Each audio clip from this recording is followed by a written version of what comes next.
Mantul, Luhut senang petani rumput laut Republik Indonesia menang gugatan di Australia. Perusahaan Thailand diganjar 252 juta rupiah.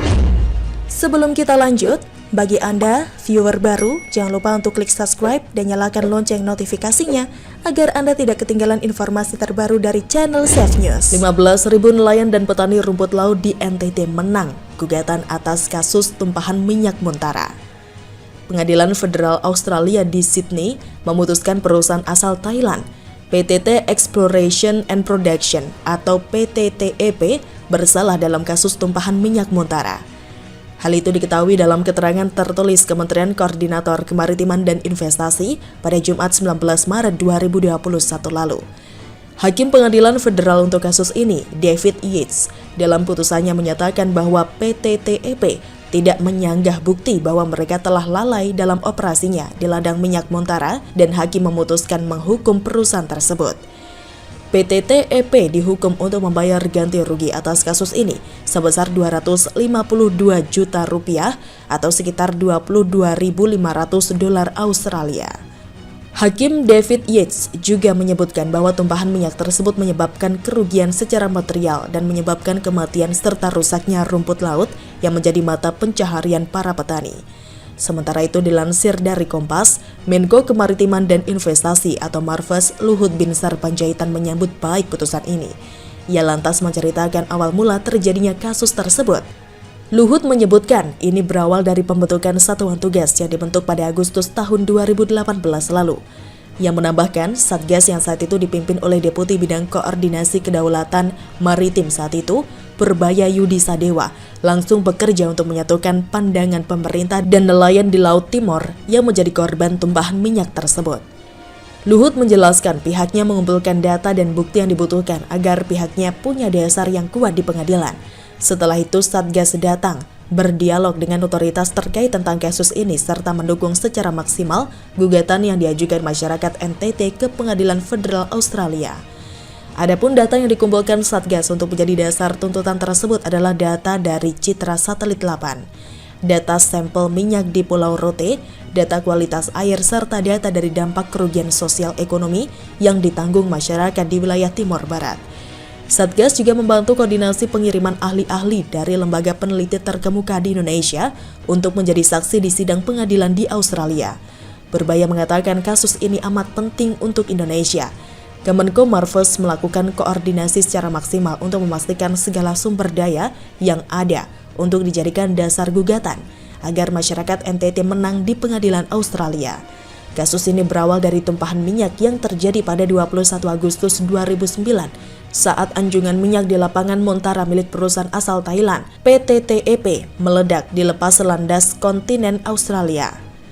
Tumpahan minyak dengan volume lebih dari 23 juta liter mengalir ke Laut Timor selama 74 hari.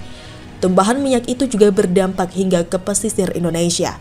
Luas tumpahan diperkirakan mencapai kurang lebih 92.000 meter persegi.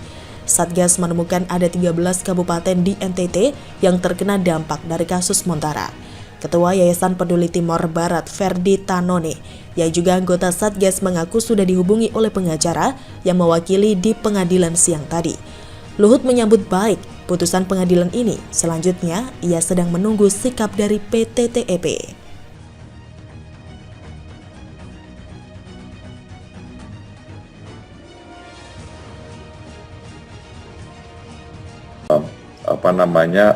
Ekspor mesti tumbuh 4%, impor tidak boleh tumbuh lebih dari 2%, konsumsi rumah tangga mesti tumbuh 5%, dan investasi mesti tumbuh 13,7%. Kemudian juga di harga ekspornya sampai 950-an, nikel di 1.600-an, koper dan gold juga relatif tinggi, demikian pula harga batu bara, sehingga kita melihat bahwa komoditas-komoditas ini, apalagi kalau kita dorong dengan hilirisasi. Mendak optimis ekspor Indonesia tumbuh 4% di tahun 2021. Sebelum kita lanjut, bagi Anda, viewer baru, jangan lupa untuk klik subscribe dan nyalakan lonceng notifikasinya agar Anda tidak ketinggalan informasi terbaru dari channel Safe News. Menteri Perdagangan Muhammad Lutfi optimistis bahwa kinerja ekspor Indonesia akan tumbuh 4% tahun ini, guna menopang pertumbuhan ekonomi nasional sebesar 5-5,5% sesuai target yang dipatok pemerintah.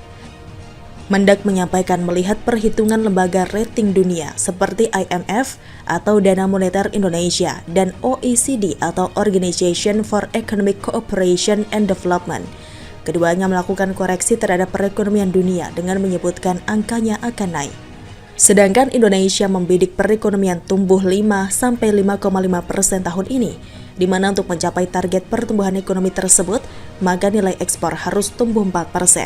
Pertumbuhan ekspor tidak boleh lebih dari 2%, konsumsi rumah tangga harus naik 5%, dan investasi perlu tumbuh 13,7%. Terkait hal tersebut dari sisi perdagangan, Mendak menyampaikan dua hal yang bersinggungan langsung, yakni ekspor dan impor. Meskipun kenaikan ekspor harus mencapai 4%, namun Kemendak merancang strategi agar ekspor tumbuh 6,3%.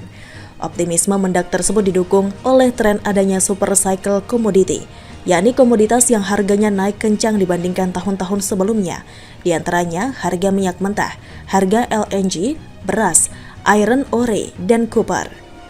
Lutfi menjelaskan beberapa harga komoditas utama dunia mencatatkan rekor kenaikan sangat signifikan di tahun 2020, yang memicu spekulasi adanya super cycle commodity di tahun 2020-2021, yang diakibatkan oleh stimulus ekonomi di negara maju, nilai tukar dolar yang kian melemah, dan permintaan yang naik drastis dari RRT dan negara industri di Asia. Sementara itu dilansir dari Liputan 6, Menteri Perdagangan atau Mendak Muhammad Lutfi menjelaskan bahwa pemerintah memutuskan membuka keran impor garam 3 juta ton tahun ini. Hal itu dilakukan untuk memenuhi kebutuhan garam industri. Menurut Lutfi, kualitas garam industri yang diproduksi dalam negeri belum menyamai kualitas garam impor. Dalam acara Weekly Update, Lutfi menjelaskan, garam hasil impor untuk kebutuhan industri, di mana garam Indonesia yang dikerjakan PT Garam dan petani garam belum bisa menyamai kualitas garam industri. Lutfi bercerita tentang awal mula industri mulai memakai standar garam industri. Dirinya mencontohkan produsen mie instan yang membutuhkan garam industri dalam produksinya. Ada masalah-masalah di masa lampau, seperti mie instan, yang harganya di kisaran Rp2.500. Itu di dalam Rp2.500 ada ongkos untuk garamnya, Rp2. Tetapi kalau garamnya tidak sesuai spek atau spesifikasi untuk industri garam, yang Rp2 itu bisa menghancurkan mie instan yang Rp2.500 itu. Inilah yang sekarang menjadi permasalahannya. Lutfi menandaskan untuk menyamai kualitas garam impor, memang industri garam dalam negeri harus dapat lebih jeli, melihat peluang dan melakukan pengembangan kualitas. Lutfi mengatakan apa yang bisa dilakukan supaya swasembada, bukan jumlahnya saja tapi kualitasnya. Ini yang mestinya industri nasional bisa lihat opportunity untuk memperbaiki industri nasional.